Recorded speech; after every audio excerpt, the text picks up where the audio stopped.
suite à la dégradation de la note de la France par Standard & Poor's. Vendredi soir, Standard & Poor's a décidé de dégrader la note de la dette française. Et l'agence de notation Standard & Poor's a revu à la baisse la note de la dette française. Cette nouvelle ne vous évoque peut-être pas grand-chose, mais elle pourrait bien avoir des conséquences sur le futur proche des Français. Mais pourquoi? Ça veut dire quoi AAA, AA, Ce sont en fait des notes attribuées par des organismes indépendants qui jugent la capacité des entreprises ou des pays à rembourser leurs dettes facilement. C'est donc un indice super important si un pays ou une entreprise souhaite attirer des investissements pour se développer. Le problème, la France avait à la base une note de AAA, soit la note maximale. 7e puissance mondiale, aujourd'hui sa note ne fait que descendre et soulève des questionnements importants pour son économie future. Quelles conséquences pour la France et les Français? Peut-on anticiper ces dangers et protéger son avenir? Oui, et nous allons voir comment. Les organismes qui attribuent les notes ne le font pas par hasard. Ils le font pour informer les investisseurs sur le risque pris lorsqu'ils prêtent de l'argent à des pays. Ces organismes, ce sont des agences de notation. Et ils attribuent des notes depuis très longtemps. Dès la révolution industrielle aux États-Unis, les États et les entreprises s'endettent pour se développer. Et parfois trop vite, ou de façon assez peu structurée. Surtout avec l'ouverture des frontières des pays et le début de la mondialisation, les investisseurs venaient de plus en plus loin, des États-Unis à l'Europe jusqu'en Asie. Il est donc rapidement devenu essentiel de faire appel à des organismes qui pouvaient juger objectivement si les dettes de ces pays étaient saines ou si elles comportaient des risques. Mais c'est seulement après la crise financière de 1907 que les agences privées ont commencé à s'imposer, même si leur efficacité restait approximative. Les analyses n'étaient pas toujours fiables, et ces failles se sont avérées durant le krach de 1929. Crise qui a plongé le monde entier dans la détresse. C'est seulement à partir des années 70 que les agences se structurent durablement, qu'elles rendent leur contrôle et leurs analyses bien plus drastiques. C'est à ce moment-là que la confiance des investisseurs envers leurs notes s'est véritablement installée. Même s'il y a eu quelques loupés durant la crise de 2008. J'en ai fait une vidéo sur le sujet d'ailleurs. En bref, tous les pays sont impactés par les notes des agences et une dégradation peut engendrer de grosses conséquences.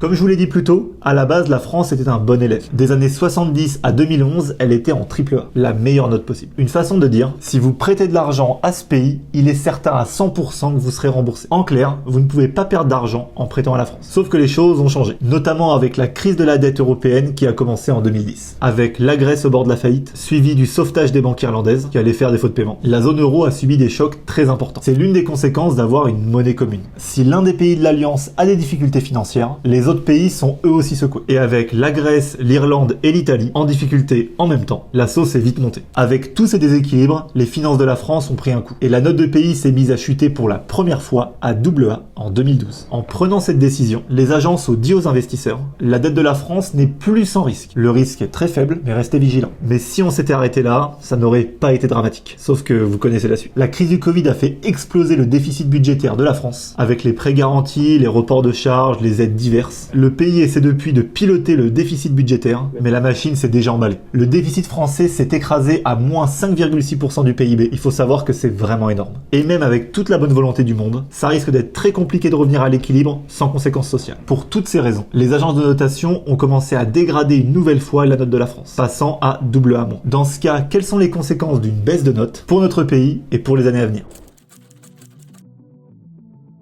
Il en existe plusieurs. On va principalement se concentrer sur deux conséquences prépondérantes. La première, comme on a pu l'évoquer un peu plus tôt, c'est la baisse de confiance des investisseurs dans le pays cible. Ça veut dire que moins d'investisseurs vont investir dans ce pays et ça va signifier moins d'emplois, moins d'investissements et donc moins de compétitivité pour ce pays. Et si les investisseurs deviennent plus frileux, ça peut aussi pousser les agences de notation à dégrader une nouvelle fois la note, parce que le pays devient de plus en plus incertain. Et en plus de ça, qui dit risque plus important, dit rémunération de la dette plus importante. Ça veut dire que comme les taux d'intérêt vont être plus élevés pour ces pays, notamment la France, ça va venir augmenter la charge de la dette et donc creuser le déficit public. Donc nos 5,6% de cette année, c'est peut-être qu'un début. Donc si notre note continue de se dégrader, ça va engendrer des conséquences nationales, mais pas que. Vous êtes vous aussi concernés.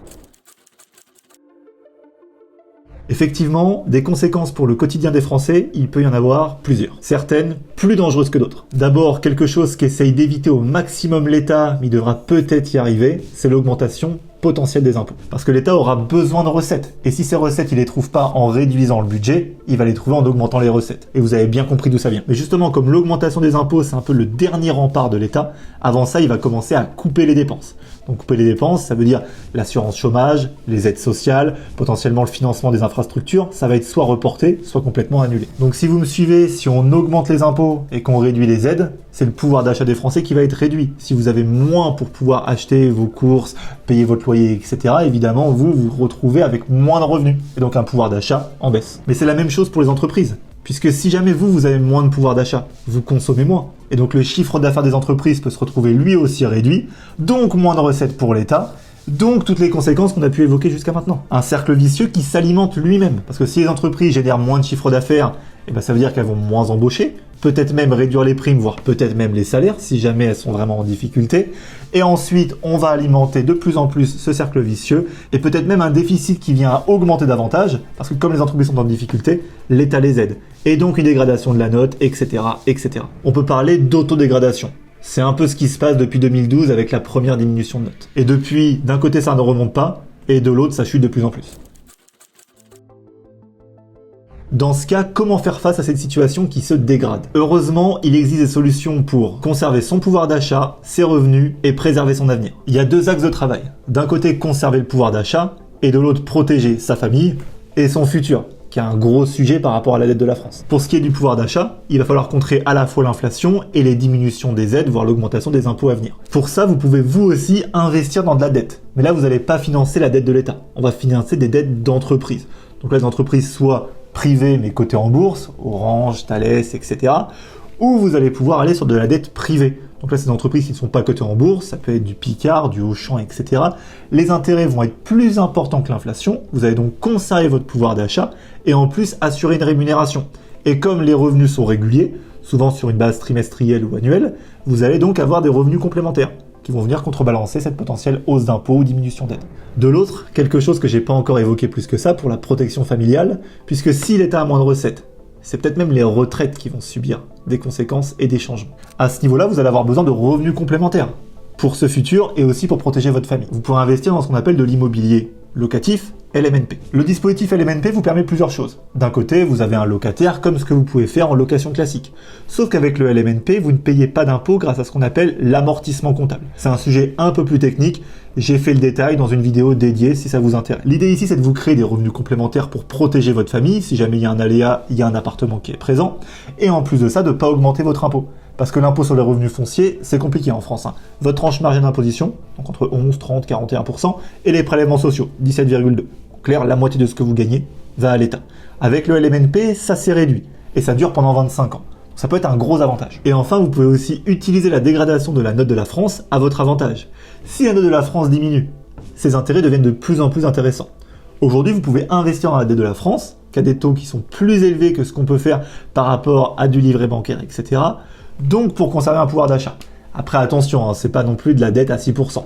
Mais ça peut vous permettre de conserver votre épargne sur un risque limité, tout en permettant à la France de se développer. Donc c'est gagnant-gagnant. En clair, la dégradation de la note de la France n'est pas une bonne nouvelle, c'est sûr. Mais pour nuancer, sachez qu'aujourd'hui les investisseurs préfèrent investir dans la dette française plutôt que dans la dette allemande, qui a pourtant une note AAA. C'est grâce à l'opportunité face au risque pris. La note française fait que la rentabilité est plus élevée pour une différence de risque jugée négligeable. Pour faire simple, cette baisse de note n'a pas que des inconvénients. Plusieurs opportunités s'offrent à vous, mais ces solutions répondent à des besoins différents selon votre profil. Vous devez donc mettre en place une stratégie sur mesure avant de vous lancer. Si ce contenu vous a plu, notre conseiller patrimonial vous propose de faire un point ensemble. Durant ce rendez-vous, nous analyserons votre situation et mettrons en place un plan d'action sur mesure qui correspondra au mieux à votre profil et à vos objectifs. Vous pouvez réserver votre appel découverte avec l'un de nos conseillers. Cet entretien est offert, mais les places sont limitées. À bientôt.